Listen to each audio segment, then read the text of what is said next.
Hello everyone, welcome back to another episode of r/ProRevenge. In today's episode, boss asks me to report 100% of vehicle damage. Tell me the password to your computer. You want to complete all the same duplicate steps in every project? Sure. Before we get started, make sure to subscribe so you will never miss a video. So let's get started. Boss asks me to report 100% of vehicle damage. I used to work as a supervisor of a security team at a large industrial facility.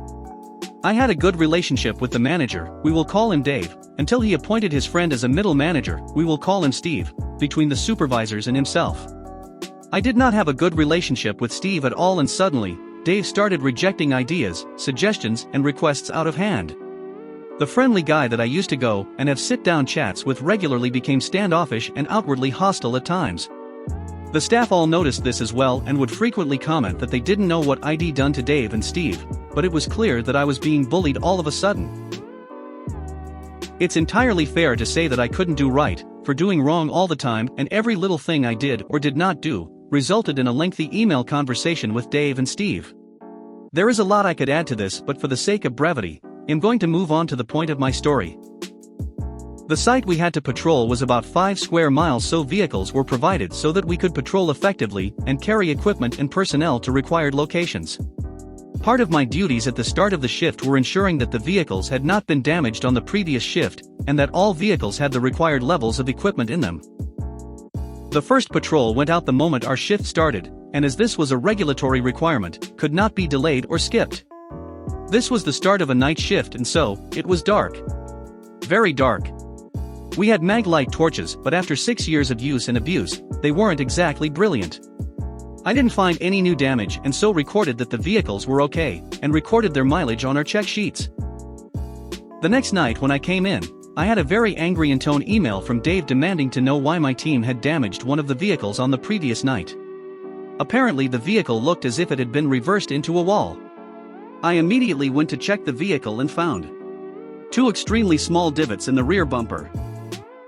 I found them not by looking but by feeling the bumper. I simply could not see them at all using the light available to me at the time. I then went and asked all my team, and all of them insisted they had not even used the vehicle. I went and checked the vehicle check sheets and found, true to my team's word, that the mileage on the day shift sheet was identical to the night shift sheet. The vehicle had not been moved. I sent an email back to Dave informing him that the vehicle hadn't been used by us and apologized for missing the damage. However, lighting had made that extremely difficult. This was my last shift before my scheduled days off, so I was certain that Steve would be pushing Dave to punish me for something by the time I got back. Sure enough, on my first day back in, I was summoned to Dave's office for what we British politely refer to as a bullocking. Dave insisted that he could see the damage in the dark and could actually spot it from about 10 meters away. For context, all of my guys had been shown the damage and all of them, without fail, had said where, when I pointed it out at close range. Not only that, but there was now additional damage that I hadn't spotted and my team was also now responsible for. Luckily my boss had included a photograph of the damage I had missed. See the light scratch? No, I didn't either. For Dave and Steve, however, this was good enough to be punitive towards me and my team, and told me that unless a culprit was found and named, I would be held personally responsible and would have to pay the insurance excess to get it fixed. Dave also insisted that the lighting was more than sufficient to spot the damage on the vehicles. I told Dave that this was ridiculous and he couldn't enforce financial penalties on a vehicle that had, again, not been used. My team. Dave was insistent though. It was my job to report 100% of the damage on the vehicles, or I would be held responsible, and at this point, something clicked in my mind, and luckily, Dave decided to back up his instruction with an email that Steve was CC'd into. The next shift, I refused to allow my team to use the vehicles until they had all been fully checked, inside, outside, underneath, mechanically and equipment levels. Each vehicle took about 2 hours. I photographed every single small bit of damage that I found, no matter how insignificant or whether it had been reported previously. Remember, the instruction was to report 100% of damage, not 100% of unreported damage, and send it all in an email to Dave with a text description of the nature and location of the damage for each photograph. There were 162 photographs in total. The first patrol could not be skipped, and so I had to send out of my officers on foot to patrol the site. This meant that the site patrol took nearly 3 hours, and he was not available to fulfill other duties afterwards. It's worth noting at this point that my team were also seeing this as a direct attack on them, rather than just me, so were fully supportive of the measures I was taking.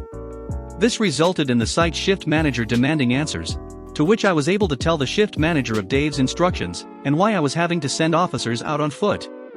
I had, and still do have, a great relationship with all of the site shift managers, and so, while he was frustrated, he understood the predicament I had been put in, especially when the instructions were shown him in black and white. This resulted in a financial penalty for my company. Dave was off the next day, so I did the exact same thing again, with the exact same amount of photographs, but all taken again on a fresh inspection. The night shift after, I came to work to find Dave waiting in the office for me. I was allowed to finish my handover with the off-going supervisor before Dave shut the door and refused to let me leave before he had discussed why he had received multiple emails, over 800 megabits in total. I didn't compress or reduce the size of the photos, and how the company had received a financial penalty, and the regulatory body were coming to speak to him. I reminded him that he had demanded that I report 100% of the damage on the vehicles, and that this had taken time. I couldn't allow any member of the team to use any vehicle until they had been checked, as there could be financial penalties involved. Dave frustratedly pointed out that many of the pics were too dark to see anything anyway, and so most of the photographs were pointless. I apologized for the lighting, but pointed out that he said the lighting was more than sufficient to spot any damage, and so he should be able to easily see the damage I had reported. Dave insisted that I had deliberately misinterpreted his instructions, and he would be taking it to a disciplinary. I informed him that this was no problem, if he could just let me know the date and time. I would inform my union rep, who had been fully appraised of the situation, and was 100% behind my suggestion that I report every single tiny bit of damage on the vehicles. Dave was ultimately left with no choice but to drop any attempts to discipline me, and left Steve to deal with me from that point on. Steve then took up the role of disciplinarian for the next 3 months until I left the job. However, every time he tried, I was able to shut it all down due to briefings with my union rep. I left the job in February of 2019 and still, to this day, receive complaints from members of staff who remain there about how terrible the job has gotten due to Dave and Steve.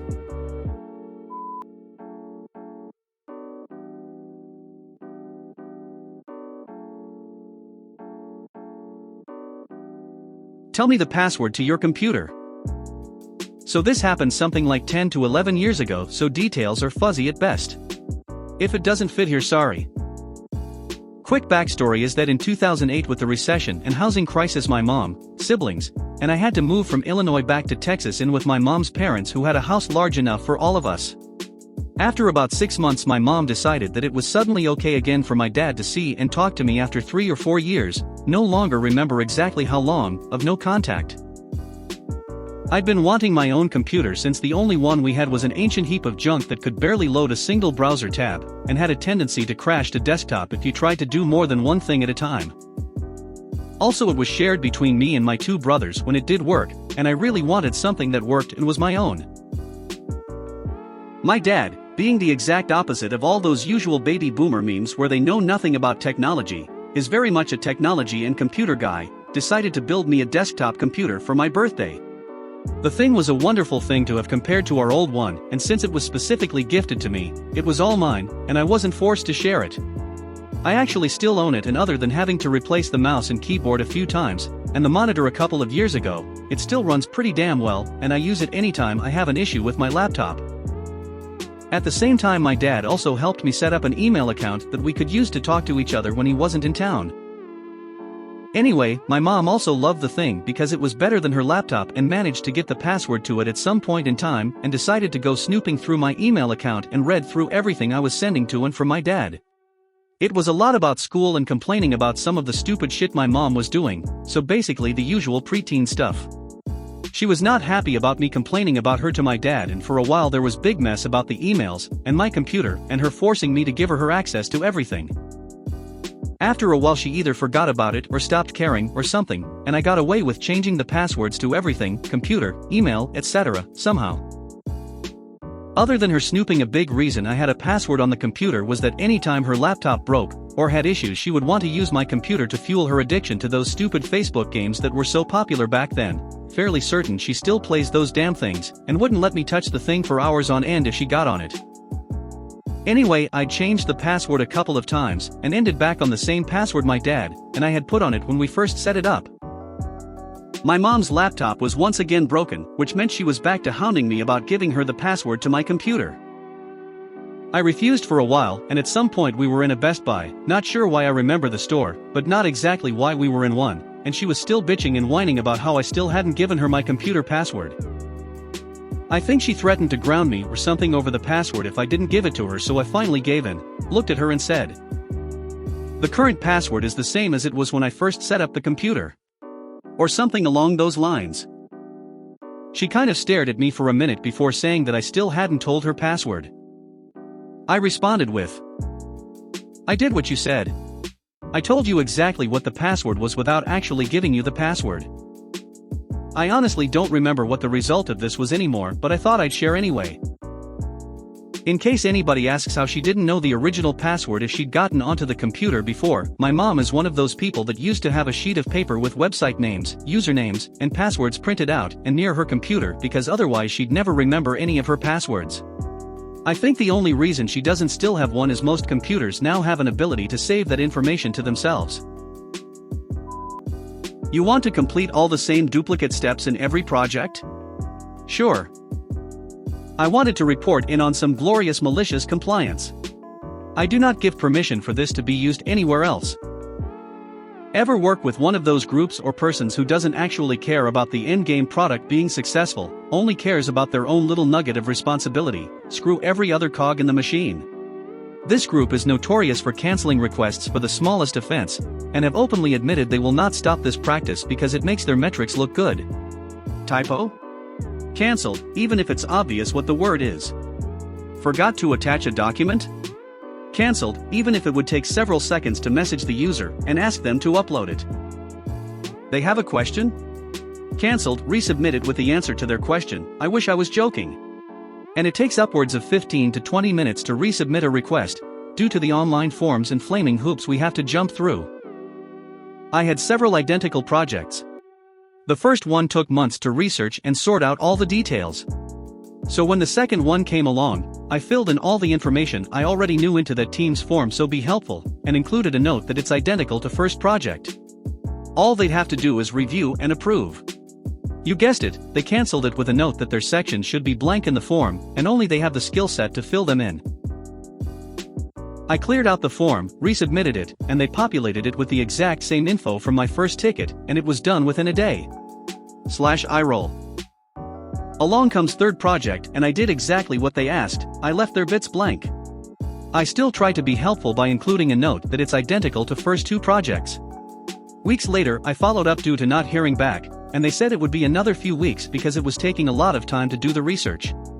I re-mentioned the identical projects, and that this should take moments and not weeks. They were livid that I wasted their time with all this novel research that was already done. Their director got involved, and I happily forwarded the email where it said to keep the form blank, and also my helpful note they overlooked saying where to get the information.